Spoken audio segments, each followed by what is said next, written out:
Number. They left me behind in a storm and I became one.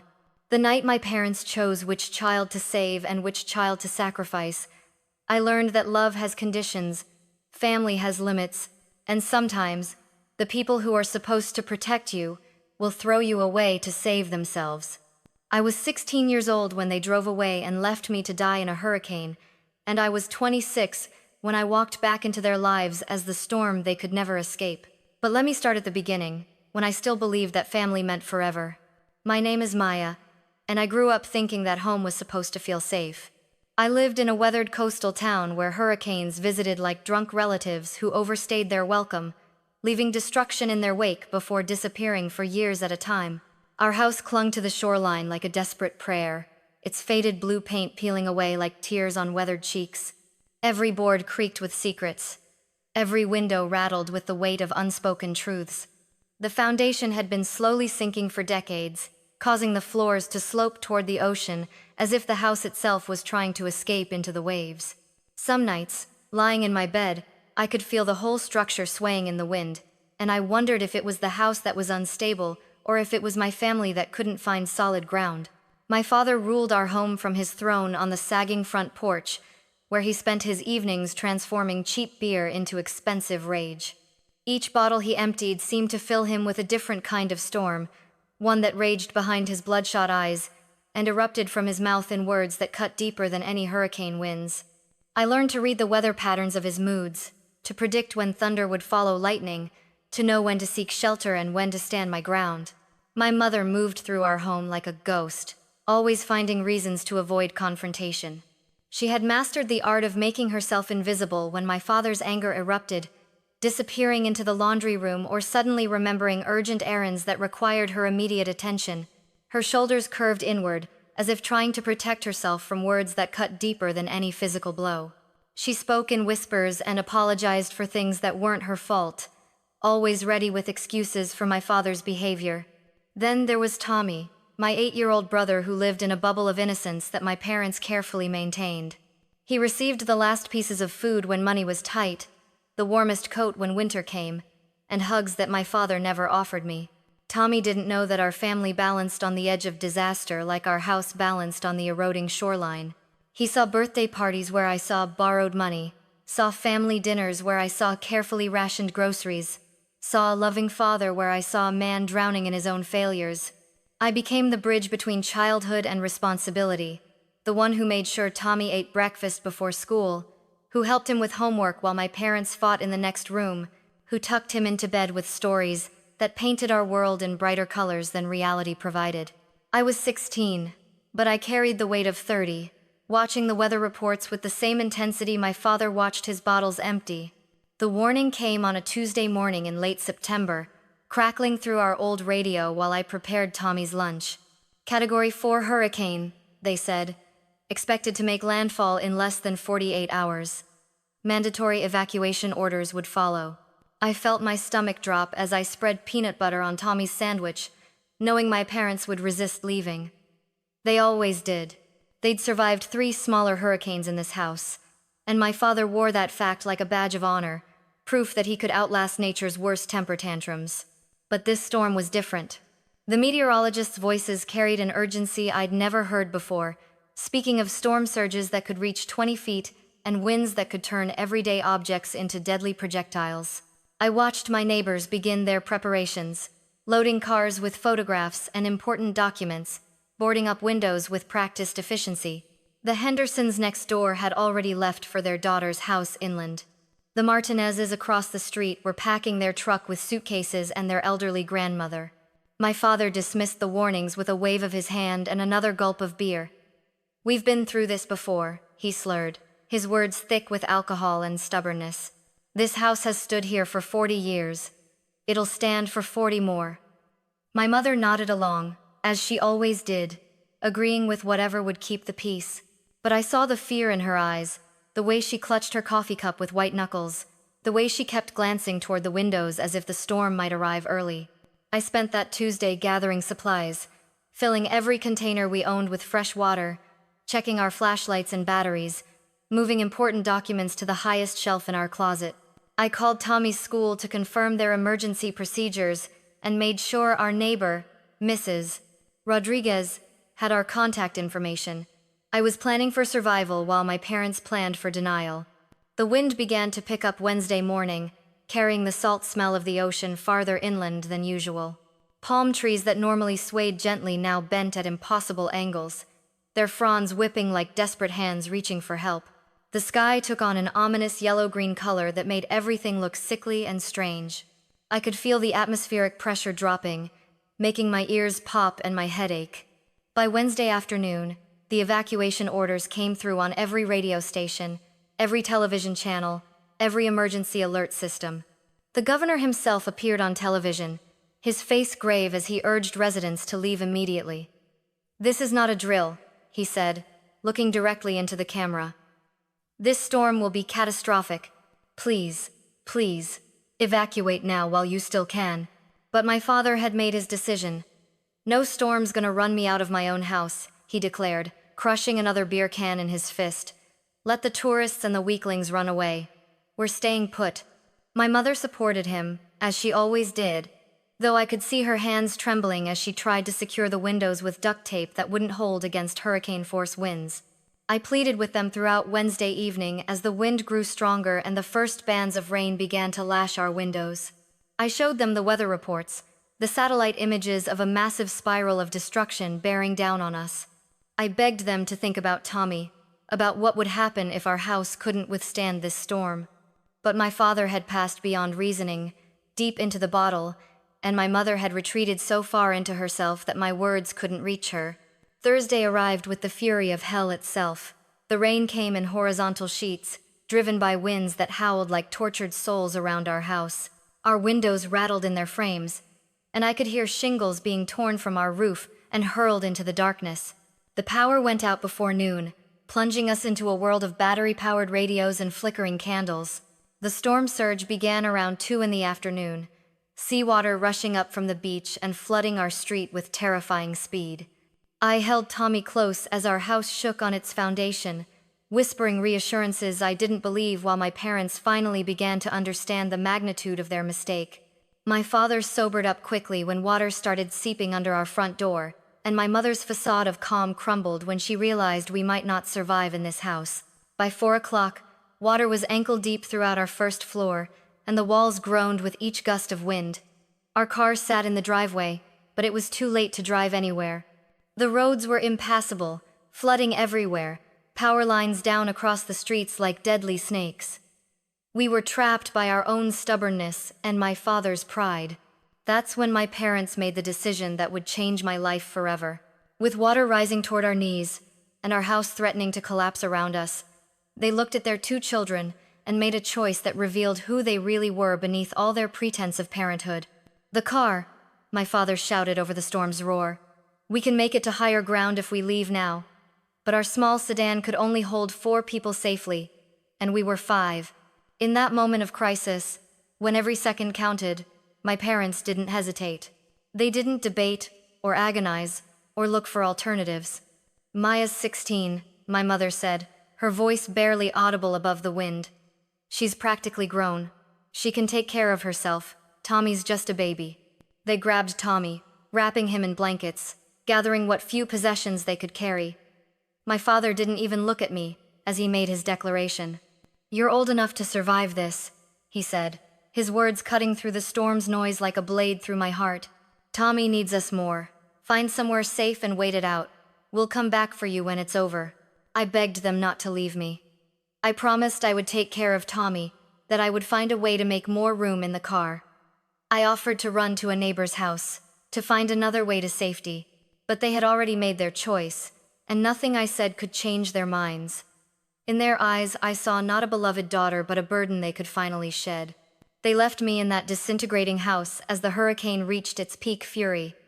I watched their car disappear into the storm, its taillights swallowed by the darkness and rain like dying stars. I stood in water up to my thighs, surrounded by the sounds of my world literally falling apart, and felt something inside me break that had nothing to do with the hurricane. The next 18 hours were the longest of my life. I climbed to our attic as the water continued to rise, listening to my house die around me.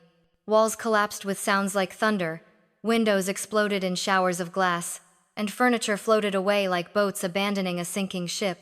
I huddled in that dark space with only a flashlight and my thoughts, feeling the entire structure sway and crack beneath the storm's assault.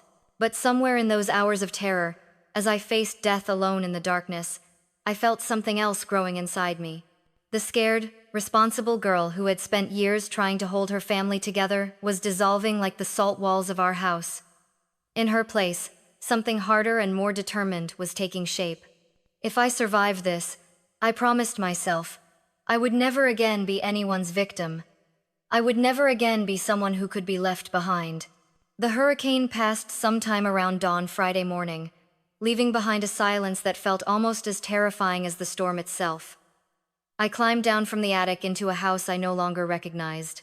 Where walls had stood, there were now gaps open to the sky. Where furniture had been, there were now piles of debris mixed with sand and seaweed. The ocean had claimed the first floor entirely, leaving behind a thick coating of mud and the smell of decay. I made my way outside to find a landscape transformed into something alien and hostile. Houses had been reduced to scattered piles of lumber. Cars sat upside down in trees. Boats had been deposited miles inland, like toys abandoned by a giant child. I was alone in this destroyed world, and my family was nowhere to be seen. The rescue teams found me 2 days later, dehydrated and injured but alive. They pulled me from the wreckage of what had been my life and rushed me to a hospital where doctors treated my cuts and bruises while social workers tried to locate my family. I learned that my parents and Tommy had made it safely to a shelter 30 miles inland. They were alive and well, staying with relatives in a neighboring county. But in 3 days of safety, not one of them had tried to contact the rescue teams to report that I might still be alive in the ruins of our house. They had written me off, assumed I was dead, and apparently made their peace with that assumption without much difficulty. When the social workers finally reached them, my mother cried appropriate tears and my father expressed appropriate regret, but their relief at being reunited with me felt hollow and rehearsed. I spent 2 weeks in the hospital, and not once did they visit. They sent messages through the social workers, explanations about transportation difficulties and temporary housing situations, but the truth was obvious to everyone involved. They had made their choice during the storm, and they were comfortable with the consequences.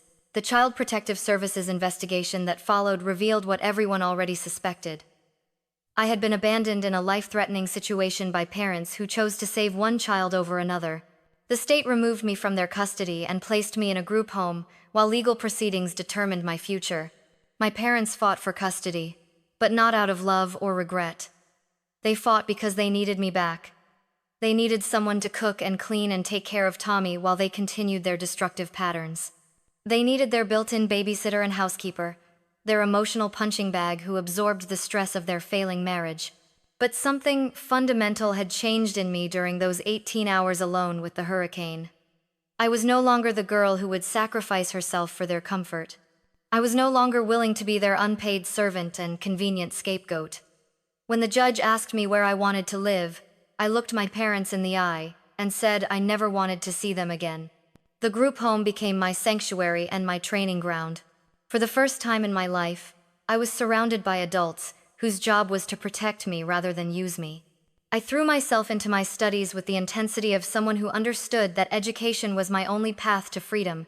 I earned straight A's, joined debate team, volunteered at local charities, and built the foundation for a life that would be entirely my own creation. Sarah Martinez, my caseworker, became the mother figure I had never had. She was the one who taught me that families should nurture rather than drain, that love should empower rather than diminish, that I deserved better than what I had accepted for 16 years. Under her guidance, I began to heal from wounds I hadn't even recognized as wounds. I graduated high school as valedictorian and received a full scholarship to study law at the State University. I chose law because I understood injustice from the inside out, because I knew what it felt like to be powerless in the face of those who should protect you. I specialized in family law and child advocacy, determined to become the voice for children who, like me, had been failed by the very people who should have loved them most.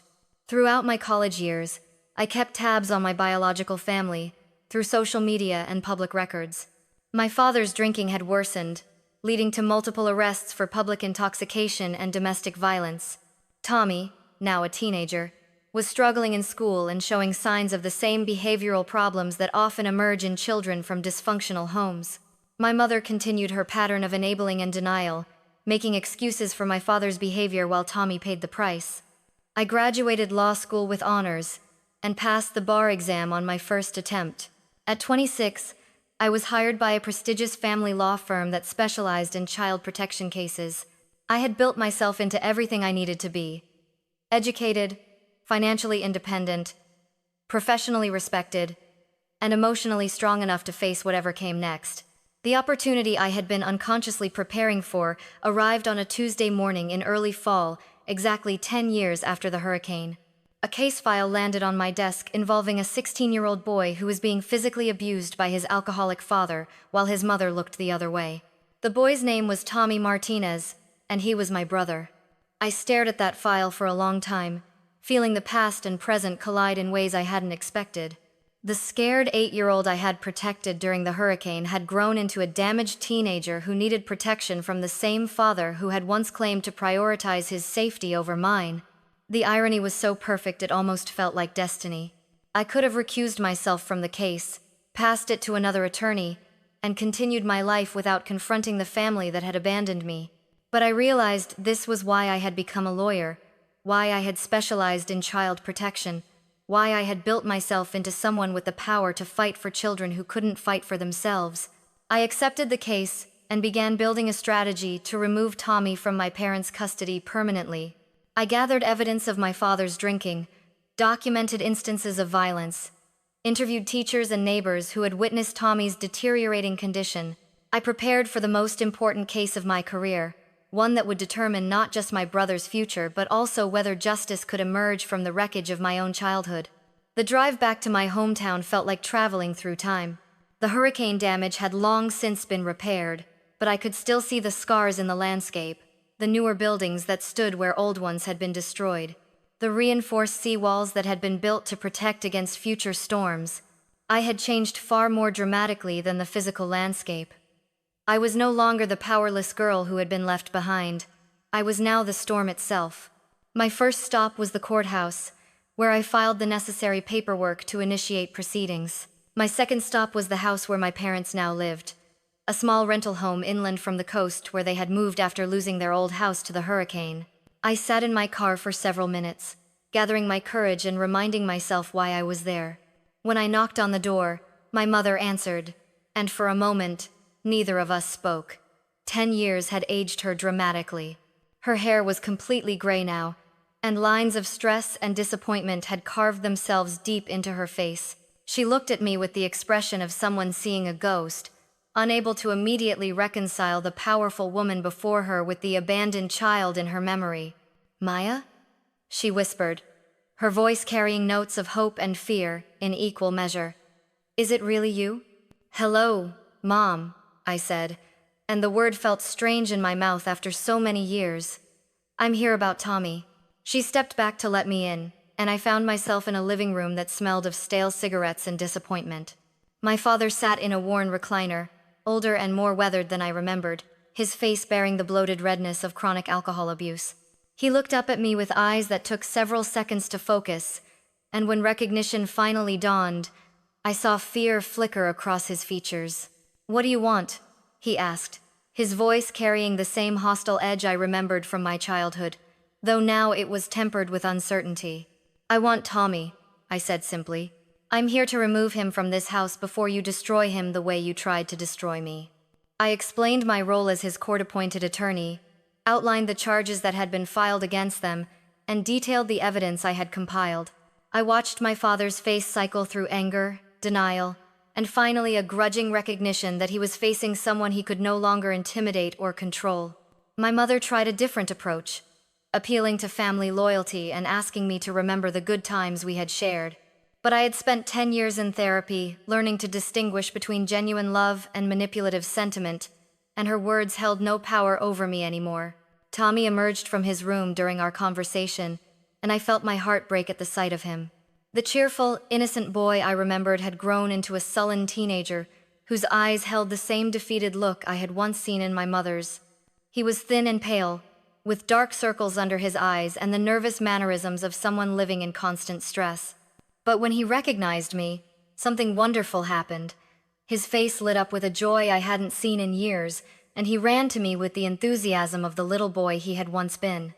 "Maya," he cried, throwing his arms around me. "I can't believe you're here. I thought you were dead." In that moment, I understood that while my parents had told him I was gone, they had never explained the circumstances of my departure. He believed I had died in the hurricane, another casualty of the storm that had destroyed our old life. Learning the truth of what had really happened that night would be painful for him, but it was necessary for his liberation. The court proceedings that followed were intense and emotionally draining.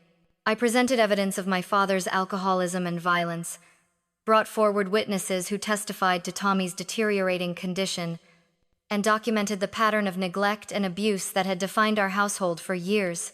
But the most powerful moment came when I testified about the night of the hurricane, describing in detail how my parents had chosen to abandon me in a collapsing house rather than find a way to save all their children.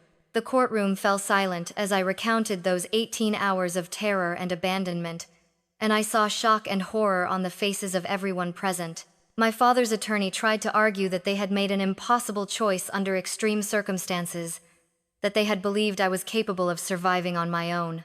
But when I pointed out that they had never attempted to check on my survival or seek rescue for me, his defense crumbled. Tommy's testimony sealed their fate. With tears streaming down his face, he described years of fear and violence, of trying to protect our mother from our father's rage, of feeling responsible for problems that were never his to solve. He spoke about the night of the hurricane from his perspective, revealing that even as an 8-year-old, he had understood that leaving me behind was wrong. The judge's verdict was swift and decisive. My father was sentenced to jail time for child abuse, and both parents permanently lost custody of Tommy. I was granted guardianship, and we began the process of building a new family from the ashes of the old one. The conversation I had with my mother after the verdict was brief but necessary.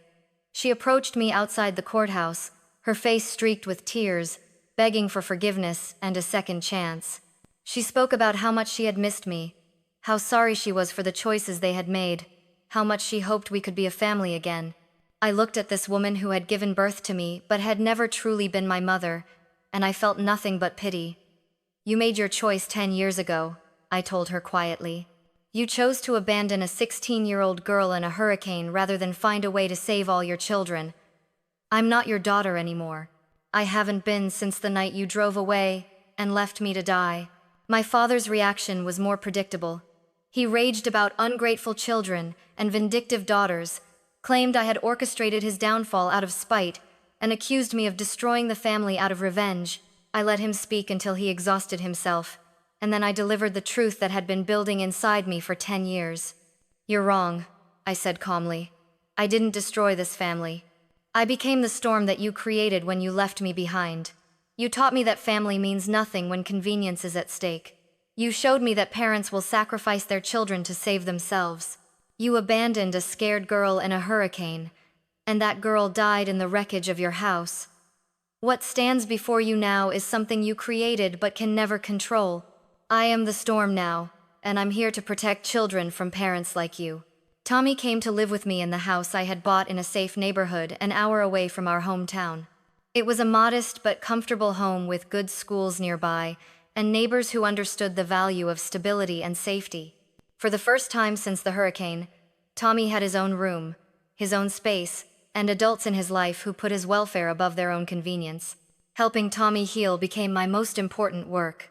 I enrolled him in therapy to address the trauma he had experienced, supported him as he caught up academically after years of educational neglect, and taught him what healthy family relationships actually looked like. It wasn't easy. He had learned survival mechanisms that no longer served him, and he sometimes tested boundaries to see if I would abandon him the way our parents had abandoned me. But slowly, steadily, he began to trust that this new life was real and permanent. His grades improved, he made friends, he discovered interests and talents that had been suppressed by years of chaos. He started calling me Mom about a year after coming to live with me, and I realized that family truly had nothing to do with biology and everything to do with choice and commitment. My career flourished as well. The publicity from Tommy's case had established me as a leading advocate for children's rights, and I was offered a partnership at one of the state's most prestigious family law firms. I specialized in cases involving parental abandonment and abuse, becoming known for my relentless pursuit of justice for children who had been failed by the adults in their lives. I also established a foundation to help children who were survivors of natural disasters, recognizing that traumatic events often revealed the worst in families and left children vulnerable to additional abuse. The foundation provided legal services, counseling, and emergency placement for children whose families had failed them during times of crisis. 5 years after Tommy came to live with me, I was invited to speak at a national conference on child protection. Standing before an audience of social workers, attorneys, and child advocates, I told my story publicly for the first time. I spoke about the night of the hurricane, about the choice my parents made, about the 18 hours I spent alone with death, and about the journey that had brought me from victim to advocate. I was left behind in a storm, I concluded, looking out at the faces of people who had dedicated their lives to protecting children. My parents chose to save one child and abandon another, and they justified that choice by telling themselves I was old enough to survive on my own. But here's what they didn't understand. When you abandon a child in a storm, you don't know what they'll become if they survive. You don't know what kind of power will grow in the space where helplessness used to live. I paused, thinking about Tommy, who was now thriving in college, and about all the children I had helped remove from dangerous situations over the years. I survived that hurricane, and I became something my parents never expected. I became the storm they couldn't control, the force of nature they couldn't manipulate or abandon. I became someone with the power to protect other children from parents like mine. They left me behind in a storm, but I became one. The standing ovation that followed was not just for my story, but for the hope it represented for every child who had ever been failed by the adults who were supposed to protect them. It was recognition that survival could become strength, that victims could become advocates, and that sometimes the most powerful people are those who have learned to save themselves. Years later, when another hurricane threatened our old hometown, I returned as part of the emergency response team. I helped coordinate evacuations, ensured that vulnerable families had transportation and shelter, and worked with local authorities to guarantee that no child would be left behind as I had been. Standing on the beach where our old house had once sat, watching the waves roll in under storm clouds, I felt no fear. I had faced worse storms than any nature could provide. I had survived abandonment, built myself from nothing, and created a family based on love rather than obligation. The scared 16-year-old girl who had been left behind in this place was gone, transformed by necessity and determination into someone who could not be broken by any storm. I had become exactly what my parents feared most, their abandoned daughter, grown powerful enough to hold them accountable for their choices. They had created the storm that destroyed them, and I was that storm.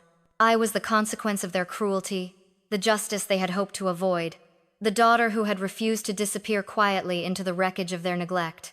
As I stood there on that beach, watching the approaching storm clouds, I thought about all the children I had helped over the years.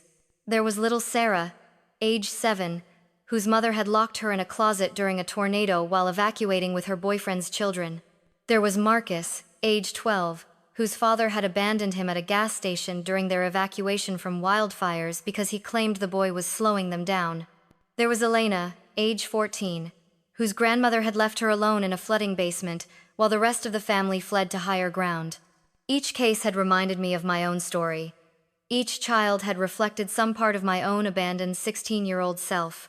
And with each victory in court, each child placed in a safer home, each family held accountable for their failures, I had grown stronger. I had become not just a survivor, but a protector. Not just someone who had endured abandonment, but someone who could prevent it from happening to others. My phone buzzed with a text from Tommy, now 26 and working as a social worker himself. He had followed in my footsteps, choosing a career dedicated to helping children, but his approach was gentler than mine, more focused on healing than justice. His message was simple: thinking of you today. Love you, Mom. The words still made my heart swell with pride and purpose. I had given him something our biological parents never could: unconditional love and unwavering support. I replied quickly, telling him I loved him too and that I would be home for dinner. Home. The word carried weight it had never possessed in my childhood. Home was no longer a place where I feared abandonment or walked on eggshells around volatile adults. Home was the space Tommy and I had built together, filled with laughter and honest conversations and the security that comes from knowing you are truly wanted. The wind began to pick up, and I knew it was time to leave the beach. But as I turned to walk back to my car, I saw a young girl, maybe 15 or 16, sitting alone on a piece of driftwood near the water's edge. She was crying, and something about her posture reminded me of myself at that age. I approached her carefully, not wanting to startle her. "Are you okay?" I asked gently, sitting down on the sand beside her. She looked up at me with red-rimmed eyes and shook her head. "My parents," she said through her tears. "They're fighting again. Really bad this time. They said they might have to evacuate for the storm, but they keep yelling at each other instead of making plans. I'm scared they're going to leave me behind." My heart clenched with recognition and rage. Here was another child facing the same terror I had experienced, the same uncertainty about whether the adults in her life would protect or abandon her when crisis struck. I reached into my purse and pulled out one of my business cards. "My name is Maya," I said, handing her the card. "I'm a lawyer who helps children in situations like yours. If your parents don't take care of you during this storm, if they leave you behind or put you in danger, I want you to call me immediately. Can you do that?" She nodded, clutching the card like a lifeline. I gave her my personal cell phone number as well, told her to text me her address so I could check on her after the storm passed. I explained that there were laws protecting children, that parents had legal obligations to keep their kids safe, and that she deserved better than what she was experiencing. As I drove away from the beach, I thought about the circle of my life. I had returned to the place where I was abandoned, but now I was the one with the power to prevent abandonment. I was the storm that protected rather than destroyed, the force of nature that stood between vulnerable children and the adults who failed them. The hurricane made landfall that night, but it was nothing like the monster that had changed my life 10 years earlier. This was a Category 2 storm, manageable for people who had prepared properly. I spent the night in my secure home with Tommy, who had driven down from his apartment to ride out the storm with me. We played board games by candlelight when the power went out, shared stories and hot chocolate, and created new memories that had nothing to do with fear or abandonment. The next morning, I received a text from the girl I had met on the beach. Her parents had evacuated safely with her to a shelter inland. They had fought throughout the night but had ultimately made responsible decisions about their daughter's safety. Reading her message, I felt a complex mixture of relief and disappointment. Relief that she was safe, disappointment that I wouldn't have the opportunity to rescue her as I had been rescued. But I realized that prevention was just as important as intervention.